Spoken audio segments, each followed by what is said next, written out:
Number 1 उनकी लीला माधुरी, दूसरा उनका प्रेम, और तीसरा उनका रूप, और चौथी उनकी बांसुरी की मधुरता, वेणु माधुरी।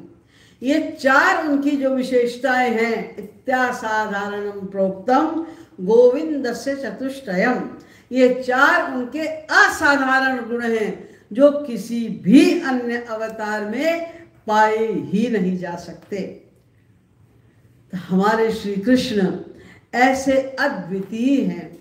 उनका रूप, उनकी लीला, उनके गुण, उनकी वेणु माधुरी, उनकी रूप माधुरी, सब कुछ अनंत अनंत मात्रा की है।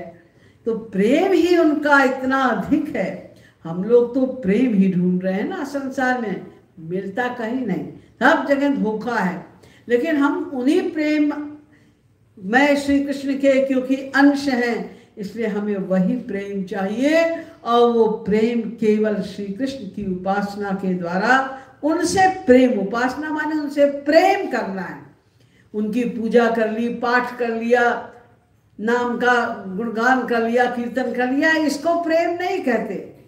प्रेम माने जैसे जिसके बिना आप रह ना सकें। जैसे अगर आपका बेटा 2 घंटे भी लेट आए स्कूल से तो आप बिलबिला जाते हैं, अरे क्या हुआ क्या हुआ, कोई एक्सीडेंट तो नहीं हो गया, क्या हो गया, क्यों नहीं आया, रहा ना जाए।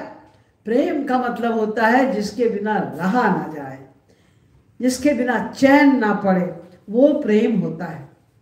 ऐसा प्रेम हमें केवल श्री कृष्ण से करना है। यही बात हमें समझनी है और इसको समझना ही जन्माष्टमी मनाने का सार्थक्य है। तो हमें बार बार श्री कृष्ण के विषय में सोचना चाहिए। सारे दिन हम लोगों ने श्री कृष्ण का कीर्तन किया, क्यों? कि उन्हीं के बारे में हम सोचें, उनके गुणों के बारे में सोचें, उनके रूप के बारे में हम सोचें, उनकी लीलाओं के बारे में हम सोचें, और अपने बारे में सोचें कि हमारा उनसे प्रेम कैसे बढ़ेगा। यही हमको नित्य करना है, सदा करना है। जितना अधिक हम कर सकेंगे उसी को साधना कहते हैं, और उसी साधना के द्वारा हमारे मन की शुद्धि होगी, और हमारे मन की शुद्धि होने के पश्चात ही हमें भी श्याम सुंदर का वो अद्वितीय प्रेम और उनका अद्वितीय रूप देखने को मिलेगा। यही इसका आशय है। बोलिए श्रीमद् सद्गुरु सरकार की जय, वृंदावन बिहारी लाल की जय। जय जय श्री राधे, जय जय श्री राधे, जय जय श्री राधे। थोड़ा सा उनका गुणगान करते हैं। लाई तो आज मैं बहुत सारे थी, लेकिन वो टाइम ही खत्म हो गया।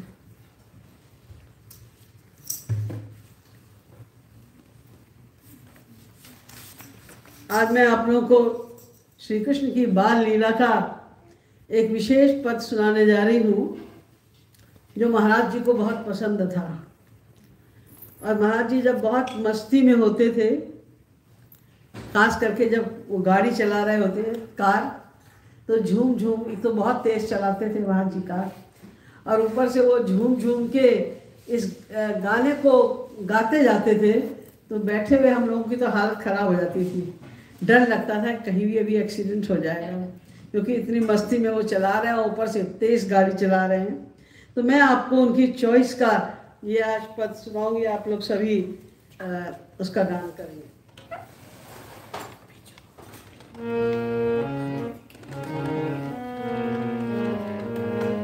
ठाकुर जी छोटे से हैं और मचल रहे हैं मैया के आगे, और कहते हैं कि मैया आज गाय मैं दूहूंगा। तो मैया कहती है तू अभी बहुत छोटा है, तू नहीं गाय दूह सकता। तो कह रहे हैं नहीं नहीं नहीं, मुझे गाय दूहना है, मुझे गाय दूहना है, वो कह रहे हैं। तो और भी जो वात्सल्य भाव की गोपियां हैं वे भी खड़ी हुई हैं, तो सभी बता रही हैं। वो कहते हैं आखिर मैं क्यों नहीं गाय दूह सकता? बोले तू बहुत छोटा है, मैं खेलता हूँ गाय के साथ में, रोज बछड़ों के साथ में खेलता हूँ, तो मैं गाय क्यों नहीं चला सकता? तो मैया कहती कान्हा तोपे कौन दुहावे गैया। कान्हा अरे भाई तुझसे कौन गाय दुहाएगा? क्यों? क्योंकि मेन कारण तो ये है, एक गोपी कहती है कि कारो रंग अरुकारी कमरिया, तेरा एक तो रंग काला कलूटा और ऊपर से तू काली कमरी ओढ़े रहता है, तो उससे क्या होता है? उससे ये होगा कि जब सब ऊपर से नीचे तक काला काला देख के एक गाय भड़क जाएगी। इसलिए भैया हमें तुमसे गाय नहीं दुआनी है। कान्हा तो पे कौन दुहावे भैया, कान्हा तो पे कौन दुहावे भैया, कान्हा तो पे कौन दुहावे भैया, कान्हा तो पे कौन दुहावे भैया, कौन दुहावे भैया, कान्हा तो पे कौन दुहावे भैया, कौन दुहावे भैया, कान्हा तो पे कौन दुहावे भैया, कारो रंग अरुकारी कमरिया, कारो रंग अरुकारी कमरिया, कारो रंग अरुकारी कमरिया, कारो रंग अरुकारी कमरिया, बिदक जाएगी गैया, कान्हा तुम्हें बिदक गैया जाएगी गैया, कान्हा तो पे कौन बिदक जाएगी गैया, कौन दुहावे गैया, कान्हा तो पे कौन जाएगी गैया, कान्हा तो पे कौन जाएगी गैया, कान्हा तो पे कौन दुहावे गैया, कान्हा तो पे कौन दुहावे भैया, कान्हा तो पे कौन दुहावे गैया। ठाकुर जी कहते हैं मैं तो रोज खेलता हूँ इनके साथ में, गाय के साथ में चराने भी जाता हूँ, तो बिदक कैसे जाएगी? आज कोई नई बात है क्या जो मेरा सांवला रंग देख के वो बिदक जाएगी? तो दूसरी सकेती नहीं, एक बात और भी है ना गड़बड़ तेरे साथ। क्या? कि तेरा मन बड़ा चंचल है, तो काम इधर करता है, देखता उधर रहता है, कौन आ रहा है, कौन जा रहा है, कौन गोपी आ रही, किसका मटकी फोड़ूं, किसकी लड़ तोड़ूं। तेरा तो ध्यान चारों तरफ रहता है ना। तो मन कहूँ और चित्त कहूँ ठौरहूँ, तो काम तो कहीं और करता है और सोचता कुछ और रहता है। तो उससे क्या होगा कि जब तू गाय को दुहेगा बड़ा लॉस हो जाएगा हमारा। क्यों? जब तेरा मन कहीं और है, अब तू यहाँ गाय दूर है और देख उधर रहा है, तो धार पर अलगैया, मटकी में तो दूध गिरेगा ही नहीं, बाहर जाके गिर जाएगा दूध, तो हम लोग का लॉस हो जाएगा ना इतने दूध का। इसलिए कहा ना तुझसे नहीं कोई दुहाएगा गाएगा। कौन दुहावे गैया, कान्हा तो पे कौन दुहावे गैया, कान्हा तो पे कौन दुहावे गैया, कौन दुहावे गैया, कान्हा तो पे कौन दुहावे गैया, मन कहूँ और चित्त कहूँ ठौरहूँ, मन कहूँ और चित्त कहूँ ठौरहूँ, मन कहूँ और चित्त कहूँ ठौरहूँ, मन कहूँ और चित्त कहूँ ठौरहूँ, आर पर अलगैया, कान्हा तो पे हार पड़े अलगैया, कान्हा तो पे आर पर अलगैया, हार पड़े अलगैया, कान्हा तो पे और चित्त कहूँ ठौरहूँ, मन कहूँ और चित्त कहूँ ठौरहूँ, चित्त कहूँ ठौरहूँ, चित्त कहूँ ठौरहूँ, आर पर अलगैया, कान्हा तो पे हार पड़े अलगैया, कान्हा तो पे कौन दुहावे, कौन दुहावे गैया, कान्हा तो पे कौन दुहावे, कान्हा तो पे कौन दुहावे गैया।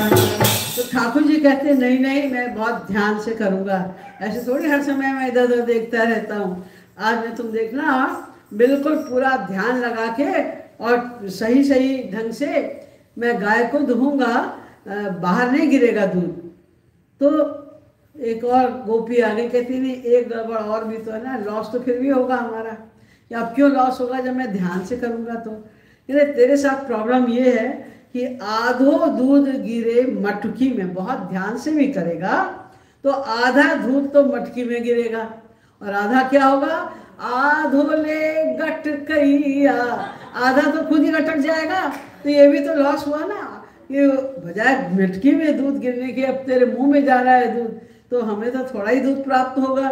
इसलिए कान्हा तो पे कौन दुहावे गैया, कौन दुहावे गैया, कान्हा तो पे कौन दुहावे गैया, कान्हा तो पे कौन दुहावे गैया, कान्हा तो दुहावे गैया, कान्हा तो पे कौन दुहावे गैया, कान्हा तो पे कौन दुहावे गैया।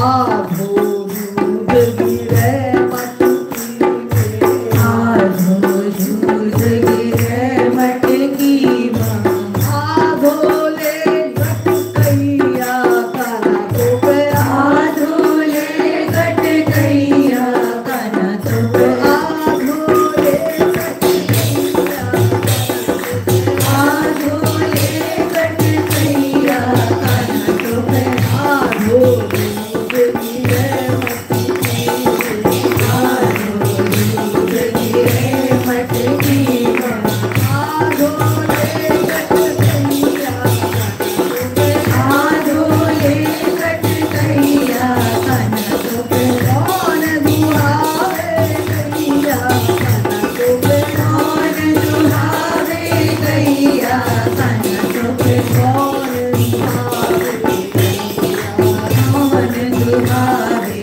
गैया, कान्हा तो पे कौन दुहावे गैया। कान्हा तो पे कौन दुहावे गैया। ये सभी जो ठाकुर जी की बात काटते जा रहे थे बेचारे बड़े निराश हो गए और मुंह लटका के खड़े हो गए। तो सुनी सुनी व्यंग वचन सखियन के, कान्हा मुंह लटकैया, रुआसे से हो गए बेचारे बिल्कुल। तो अगर कोई बच्चा रुआसा हो जाता है और उस समय कोई और भी कुछ थोड़ी सी बात कह दे उसको, फिर वो उस बात का बहाना लेके रोना ही शुरू कर देता है। तो जब ठाकुर जी ऐसे मुंह बना के खड़े हुए तो भैया बलदाऊ भैया ने देखा, उनका इसको रुलाई देना चाहिए। तो उन्होंने क्या किया कि रसना दशन बिराय चिढ़ावत, रसना माने जीभ और दशन माने मुख, तो ऐसे उन्होंने जीभ निकाल के उनको चिढ़ा भी दिया कि ले तुझे कोई भी गाय धोने जा रहा है। तो ठाकुर जी ने तो रोना ही शुरू कर दिया। तो रसना दशन बिराय चिढ़ावत, ऊपर ते बल भैया। तो कान्हा की या मुंह लटक गए, जैसे ठाकुर जी खड़े थे मुंह लटका के बेचारे बड़े निराश होकर, तो वो देख कर मैया बली बली जैया, मैया को वो छवि बड़ी पसंद आई। और फिर जब भैया ने थोड़ा सा और चढ़ा दिया तो वो रोने ही लगे। तो बच्चे जब ऐसी स्थिति में लाचार होकर रोते हैं तो बड़े क्यूट लगते हैं, बड़े प्यारे लगते हैं। तो मैया उनकी वो छवि देखकर बलिहार जा रही है।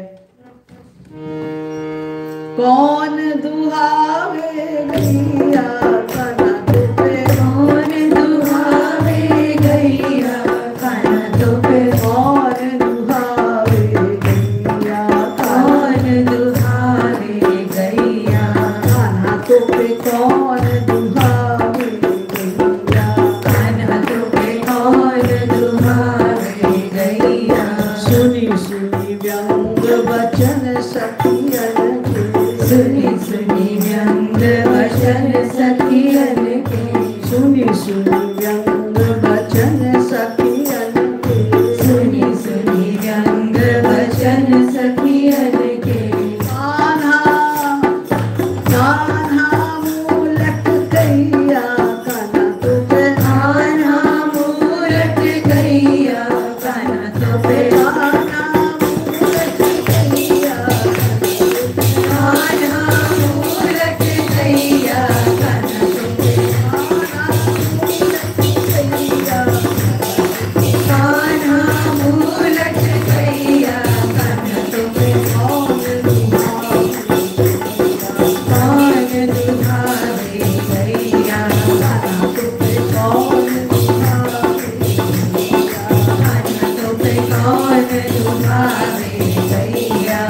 रसना वदन बिराय चिढ़ावत रसना वदन बिराय चिढ़ावत रसना वदन बिराय चिढ़ावत रसना वदन बिराय चिढ़ावत ऊपर ते बल भैया कनक पे ऊपर ते बल भैया कनक पे ऊपर ते बल भैया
ज्ञानी